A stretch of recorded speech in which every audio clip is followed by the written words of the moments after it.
अगर आपने अभी तक सभी पार्ट नहीं देखा है तो आपको मेरे YouTube चैनल पे सारे पार्ट मिल जाएंगे। पहले जाकर उन्हें जरूर देखिए, फिर इस पार्ट को आगे देखें ताकि आपको पूरी कहानी अच्छे से समझ आए।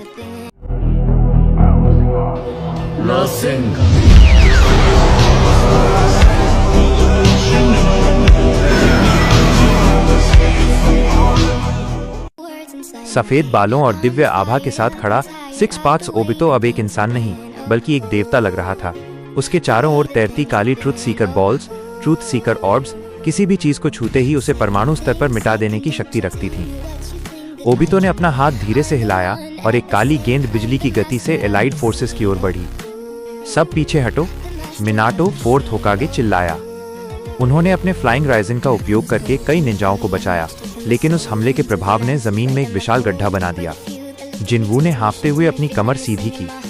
उसका माना शून्य के करीब था, लेकिन उसकी सहन शक्ति, स्टैमिना और इच्छा शक्ति अभी भी अटूट थी। सिस्टम चेतावनी, माना स्तर 2% है। कौशल फुल रिकवरी का उपयोग अभी नहीं किया जा सकता। निष्क्रिय कौशल, दृढ़ता, टेनासिटी सक्रिय। जब स्वास्थ्य 30% से कम होता है तो प्राप्त होने वाला नुकसान 50% कम हो जाता है। शैडो गाय, तुम अभी नहीं लड़ सकते, नारुतो ने पास आकर कहा। उसकी शक्ति अलग है, वह हमारे jutsu को बेअसर कर रहा है। जिनवू ने अपनी 2 खंजरों किंग स्टेयर को कसकर पकड़ा। नारुतो, इस दुनिया में मैंने एक चीज सीखी है, अगर jutsu काम नहीं कर रहा तो शुद्ध भौतिक बल, फिजिकल फोर्स काम करेगा। मेरी परछाइयां नहीं है, पर मेरा शरीर अभी भी एक हथियार है। ओबितो ने ठंडी आवाज में कहा, व्यर्थ है, इस दुनिया का कोई भी हथियार मुझे नहीं छू सकता। ओबितो अचानक गायब हुआ और जिनवू के ठीक सामने प्रकट हुआ। उसने अपनी काली छड़ी से जिनवू पर वार किया। क्लिंग! जिनवू ने अपनी अद्भुत सेंस और एजिलिटी का उपयोग करते हुए उस वार को अपने खंजरों से रोका। टक्कर इतनी जोरदार थी कि जिनवू के हाथों की नसें फटने लगीं। ओबितो हैरान था कि बिना किसी दिव्य चक्र के कोई उसके वार को केवल शारीरिक शक्ति से कैसे रोक रहा है। तुम्हारी गति, ये सामान्य नहीं है, ओबितो ने कहा। मैं अपनी दुनिया में सबसे कमजोर से सबसे मजबूत बना हूँ, जिनवू ने दांत पीसते हुए कहा। मैंने मौत को करीब से देखा है, ओबितो, तुम मुझे डरा नहीं सकते। तभी सासुके उचिहा भी मैदान में पहुंच गया। उसने अपनी सुसानो की तलवार से ओबितो पर हमला किया, लेकिन ओबितो ने उसे हवा में ही उड़ा दिया। नारुतो, सासुके और जिनवू 3 योद्धा अब उस ऋषि के सामने खड़े थे। नारुतो ने गौर किया, रुको सासुके, जब शैडो गाय ने उसे अपने खंजर से छुआ तो ओबितो का jutsu उसे मिटा नहीं पाया। इसका मतलब, सासुके ने अपनी आंखें सिकोड़ी। उसकी शक्ति चक्र आधारित नहीं है, वो किसी और ही ऊर्जा से बनी है। ओबितो केवल चक्र को बेअसर कर सकता है, लेकिन जिनवू की माना और शुद्ध शारीरिक बल पर उसका जादू पूरी तरह काम नहीं कर रहा। ये एक बड़ी कमजोरी थी। जिनवू ही वो एकमात्र व्यक्ति था जो ओबितो के कवच को शारीरिक रूप से भेद सकता था। जिनवू ने नारुतो की ओर देखा। नारुतो, तुम मुझे एक मौका दो, उसकी ट्रुथ सीकर बॉल्स को व्यस्त रखो, मैं उसके करीब पहुंचूंगा। समझ गया? नारुतो और सासुके ने एक साथ हमला किया। जिनवू ने अपनी अंतिम ऊर्जा को अपने पैरों में केंद्रित किया। स्प्रिंट स्किल सक्रिय हुई। वो एक काली परछाई की तरह ओबितो की ओर लपका। ओबितो ने अपनी रक्षा के लिए काली गेंदों की एक दीवार बनाई, लेकिन सासुके ने अपनी अमेतारासु से उसे विचलित कर दिया। जिनवू हवा में उछला। उसने ओबितो की गर्दन को निशाना बनाया। अराइज! जिनवू ने धीरे से फुसफुसाया। उसने अपनी परछाइयों को नहीं बुलाया, बल्कि अपनी छाया की शक्ति को अपने खंजरों के चारों ओर लपेट लिया। कौशल, म्यूटिलेशन सक्रिय। खंजर ओबितो के कंधे में धंस गया। ओबितो के चेहरे पर पहली बार दर्द की लकीर आई।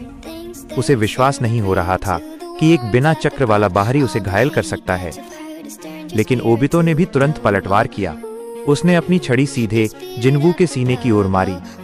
क्या जिनवू इस घातक वार से बच पाएगा? एपिसोड 19 समाप्त। ओबितो की छड़ी जिनवू के सीने की ओर बिजली की गति से बढ़ी। हवा जम गई थी। नारुतो और सासुके चिल्लाए, लेकिन वे मदद करने के लिए बहुत दूर थे। क्लिंक! छड़ी जिनवू के सीने से टकराई तो सही, लेकिन वो उसे आर पार नहीं कर पाई। जिनवू के शरीर के चारों ओर एक पारभासी काली परत उभर आई थी। चेतावनी, स्वास्थ्य 10% से नीचे। निष्क्रिय कौशल, अटूट इच्छा, अनयील्डिंग विल सक्रिय। ये कौशल घातक चोट लगने पर उपयोगकर्ता को 5 सेकंड के लिए अमर बना देता है। क्या? ओबितो की आंखें रिन्नेगान के साथ कांप उठीं। मेरा प्रहार विफल कैसे हुआ? जिनवू ने ओबितो की छड़ी को अपने नंगे हाथ से पकड़ लिया। उसका खून काला पड़ रहा था, लेकिन उसकी पकड़ लोहे जैसी थी। जिनवू ने अपना सिर ऊपर उठाया। उसकी आंखों में अब कोई पुतली नहीं थी, वहां केवल एक अनंत ब्रह्मांड जैसा अंधेरा था। ओबितो, जिनवू की आवाज अब उसकी अपनी नहीं थी। ये ऐशबॉर्न मूल शैडो मोनार्क की गूंज थी। तुमने खुद को एक भगवान कहा, लेकिन तुमने कभी मृत्यु के वास्तविक स्वरूप को नहीं देखा। अचानक जिनवू ने ओबितो का हाथ पकड़ लिया और अपनी realm ऑफ डेथ को सक्रिय किया। एक पल के लिए पूरा युद्ध क्षेत्र गायब हो गया। ओबितो ने खुद को एक ऐसे स्थान पर पाया जहां न सूरज था, न चांद और न ही कोई चक्र। वहां केवल अनंत परछाइयां थीं। ये ओबितो का कामुई आयाम नहीं था, ये जिनवू का अपना शैडो वर्ल्ड था। ओबितो ने घबराकर अपनी ट्रुथ सीकर बॉल्स को घुमाया। यह क्या भ्रम है? तुम मेरे दिमाग से खेल रहे हो? यह भ्रम नहीं है। जिनवू की परछाई हर तरफ से बोलने लगी। यह वो जगह है जहां तुम्हारी सारी ताकत बेकार है। यहाँ कोई चक्र नहीं बहता, यहाँ केवल अंत है। अंधेरे से जिनवू की हजारों परछाइयां निकलीं। वे इटाची के गेंजुत्सु की तरह नहीं थीं, वे असली थीं।